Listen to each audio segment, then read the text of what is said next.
Hi students, welcome all of you in our next class chapter 4 12th class में। और next topic आज हम पढ़ेंगे ammeter.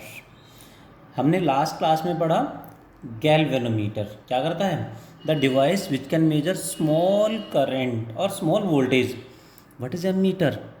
The device which measures the device which is used to measure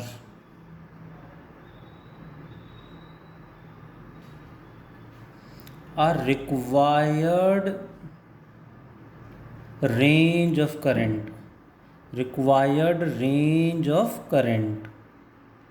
यानी जितनी range का हमें current measure करना है उतनी ही रेंज का एमीटर हम बना सकते हैं। अब क्वेश्चन इज बना सकते हैं कैसे? Basically we can convert galvanometer into ammeter. So conversion of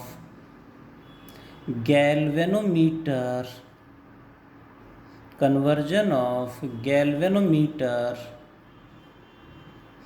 into ammeter।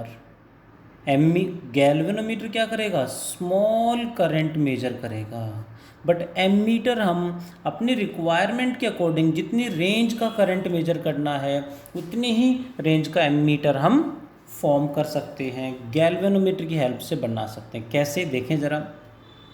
Let this is a galvanometer of resistance RG and maximum current it can measure is IG। Full scale deflection current IG and इसका अपना resistance RG। हमें इस maximum current से सैकड़ों गुना ज़्यादा बहुत ज़्यादा current I major करना है, जो इससे बहुत बड़ा भी बहुत ज़्यादा हो सकता है। द पॉइंट इज़ इतना करंट, ये करंट आई जिसे बहुत ज़्यादा है, ये करंट यहाँ से पास करा दिया, इट विल गेट डैमेज्ड, ये ख़राब हो जाएगा। तो क्या करें? So for that we will connect a small resistance, low resistance in parallel with the galvanometer.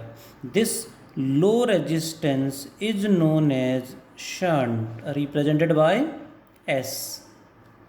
So first of all, shunt क्या होता है ये समझते हैं। शंट मीन्स, यहाँ शंट हमने कनेक्ट किया है, शंट का मीनिंग है low resistance connected in parallel. ध्यान रखेंगे, low resistance connected in parallel is known as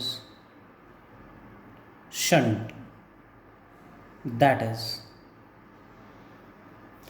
now shunt की value, its value is so adjusted so that a part of current I equal to IG will pass through the galvanometer and the remaining current I minus IG will pass through the shunt। यहाँ से IG again becomes I। का shunt की value इस तरह से adjust करते हैं कि I में से सिर्फ जितना मैक्सिमम करंट यहाँ जा सकता उतना ही वहाँ से जाए, उससे ज़्यादा करंट वहाँ पे फ्लो ना करे। वैल्यू कैसे कैलकुलेट करेंगे, कितना शंट लगाएं कि ये ख़राब गैल्वेनोमीटर ख़राब ना हो? उसके लिए we know well these are in parallel, galvanometer and shunt are in parallel, as galvanometer and shunt resistance, जिसे शॉर्ट में शंट ही लिखेंगे, galvanometer and shunt are in parallel। Parallel में क्या होता है? करंट या वोल्टेज सेम? वोल्टेज सेम होता है। दैट मीन्स वोल्टेज यानी potential difference across shunt must be equal to potential difference across galvanometer। Hope you got it। What is potential difference across shunt? That is current into resistance। I minus I is the current, into resistance is S। इसका potential difference I into R, that is Ig Rg. So what is the value of shunt? By solving it becomes Ig Rg divided by I minus I G. ये formula हमारे पास आ गया shunt का. इतना shunt हम galvanometer के साथ parallel में connect कर देंगे. Then this galvanometer starts giving reading for this current. ये इसके लिए रीडिंग देना स्टार्ट कर देगा. फिर हम स्केल जो इस पे लगा होता है, स्केल पे इसकी वैल्यू चेंज करके इस करंट के अकॉर्डिंग उस पर रीडिंग्स लगा देंगे. दैट इज़ सो इतना शंट हमें लगाना पड़ेगा. I would like to suggest कि डायरेक्ट फॉर्मूला रट्टे मारे इट्स वेरी डिफ़िकल्ट. याद हो जाता है that's good, but it is better कि ये डायग्राम हम याद रखें कि जैसे ही क्वेश्चन आए तुरंत डायग्राम यानी ये इमेज हमारे ब्रेन में बन जानी चाहिए, माइंड में बननी चाहिए कि पैरेलल में होते हैं. पैरेलल में वोल्टेज सेम होता है, पोटेंशियल डिफरेंस सेम होता है, ये हमें पहले से पता है. सो पैरेलल में दोनों का पोटेंशियल डिफरेंस इक्वल पुट करेंगे, शंट आ जाएगा. इससे पूरा डिवाइस याद रहेगा, फॉर्मूला कुछ है ही नहीं फिर. सो बेटर की कॉन्सेप्ट याद रखें, ये डायग्राम ध्यान रखें, फॉर्मूला एक स्टेप में आ जाएगा बस. कितना शंट लगाना पड़ेगा? I G R G upon I minus I G. Hope you got it. Next additional point. अभी जो पूरा डिवाइस बन गया है, दिस इज एम मीटर. ये एम मीटर बन गया इस तरह से. Galvanometer can measure small current, but ammeter can measure a required range of current. हमें जितनी रेंज का एम मीटर बनाना है उतनी ही रेंज का एम मीटर बनाने के लिए शंट चूज़ करेंगे और कनेक्ट कर देंगे, उतनी ही रेंज का ये एम मीटर बन जाएगा. अब जो डिवाइस बना है नया ammeter, what is its resistance? What is total resistance of ammeter? Total resistance of ammeter क्या होगा? Obviously total resistance of ammeter is what? These two resistance are in parallel. Parallel में resistance कैसे add करते हैं? You know well, R1 into R2 by R1 plus R2. So RG into S upon RG plus S is the total resistance.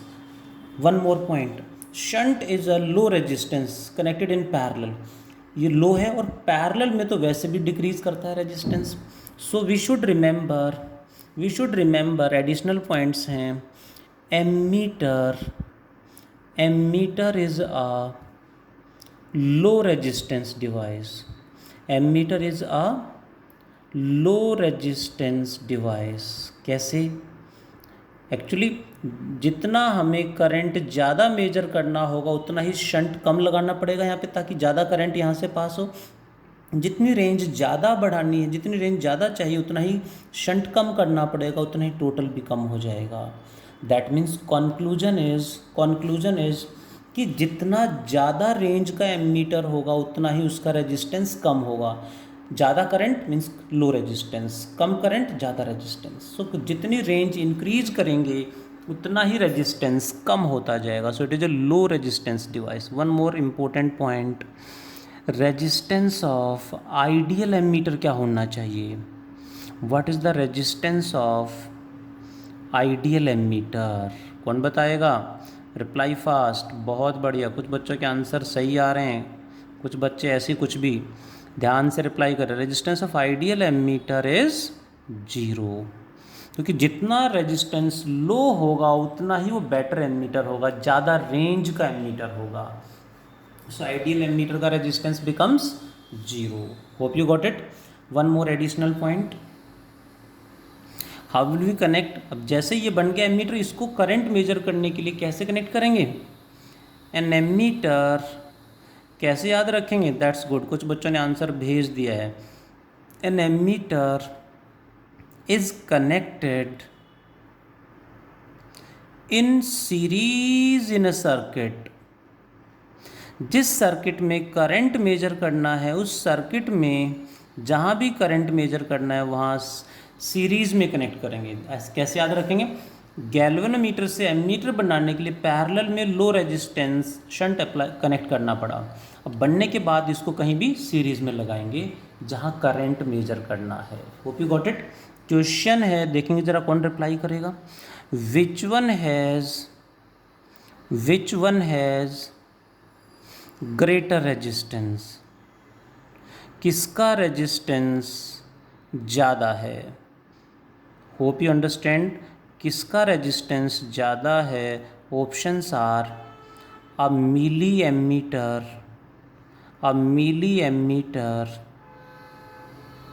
और milli volt meter. गलती ना करें, जल्दबाजी ना करें, ध्यान, बहुत छोटा सा क्वेश्चन है।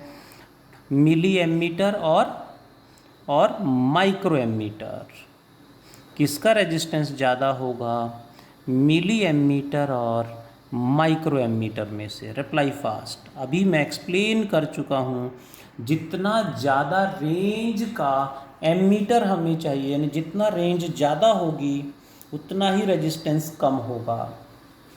जिसकी रेंज कम होगी उसका रेजिस्टेंस ज़्यादा होगा। विच वन हैज़ ग्रेटर रेजिस्टेंस, बहुत बढ़िया, कुछ बच्चों ने सही रिप्लाई किया बट कुछ बच्चों ने मिस्टेक कर दी, फिर वही जल्दबाजी की। किसका रेजिस्टेंस ज़्यादा होगा, जिसकी रेंज कम होगी। रेंज मीन्स जो कम करंट मेजर करेगा। Milliammeter measures which range of current, milli means 10⁻³ ampere. Milliammeter किस रेंज के करंट को मेजर करेगा, 10⁻³ ampere. And microammeter will measure a current up to of a range of 10 micro means 10⁻6 ampere.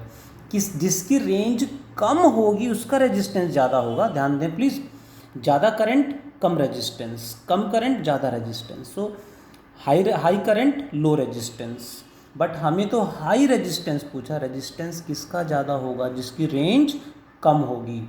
कौन सा current कम है, 10⁻³ और 10⁻6। Obviously 10⁻6 ampere is smaller an then 10⁻³ ampere. इसकी range कम है, ये कम करंट मेजर करेगा, सो इसका रेजिस्टेंस ज़्यादा होगा। सो आंसर इज माइक्रो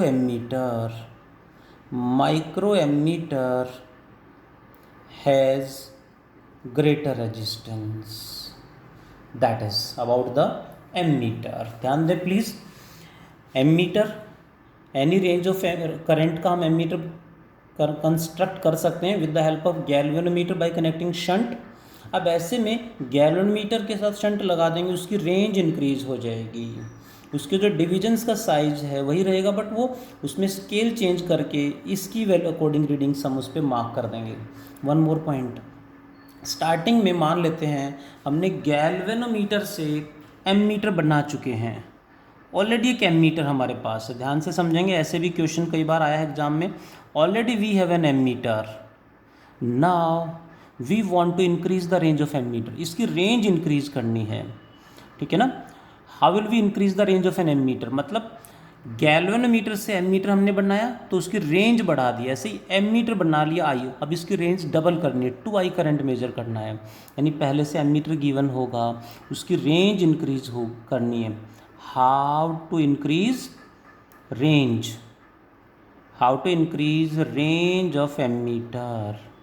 तो ऐसे में प्लीज़ ध्यान देंगे, वही क्वेश्चन आ जाता, हम सोचते हैं अरे एमीटर की रेंज तो हमने पढ़ाई नहीं। बिल्कुल सेम वही है, स्टार्टिंग में जो गिवन होगा वो एमीटर को हम गैल्वेनोमीटर की तरह ट्रीट करेंगे। We will take it as a galvanometer की तरह ट्रीट करेंगे इसको, एंड इसकी रेंज इंक्रीज करनी है। तो जो नया एमीटर बनेगा वो एमीटर की तरह लेके चलेंगे। यानी स्टार्टिंग में रेंज बढ़ानी है तो जो पहले से एमीटर गिवन है उसको गैल्वेनोमीटर की तरह ट्रीट करना है, ऐसे लेके चलना है। और उसकी रेंज बढ़ानी मीन्स उसके साथ और पैरेलल में हम शंट लगा देंगे। जैसे ये बन गया, इसकी रेंज इंक्रीज करनी तो यहाँ शंट और लगा देंगे इसके साथ, इसकी रेंज और ज़्यादा बढ़ जाएगी। होप यू अंडरस्टैंड कि एमीटर की ही रेंज भी इंक्रीज करनी हो तो इनिशियली जो गिवन है उसको हम गैल्वेनोमीटर की तरह बिहेव कराएंगे और वो शंट लगा देंगे तो रेंज बढ़ जाएगी। Hope you got it about ammeter. बार बार क्वेश्चन यहाँ से बोर्ड एग्जाम में भी आ रहा है, नीट और जेई में भी आ रहा है। ध्यान से प्रैक्टिस करेंगे, बहुत छोटा सा कॉन्सेप्ट है बट न्यूमेरिकल्स ध्यान से सॉल्व करें। क्वेश्चन यहाँ से आते हैं, अच्छे अच्छे क्वेश्चन आते हैं। कॉन्सेप्ट है, ट्रिकी क्वेश्चंस होते हैं। इतने आसान टॉपिक पे 8-10 क्वेश्चन आप अटैम्प्ट कर लेंगे तो मिस्टेक नहीं होंगी। So do practice well. आज इतना ही पढ़ते हैं। Thank you all, take care.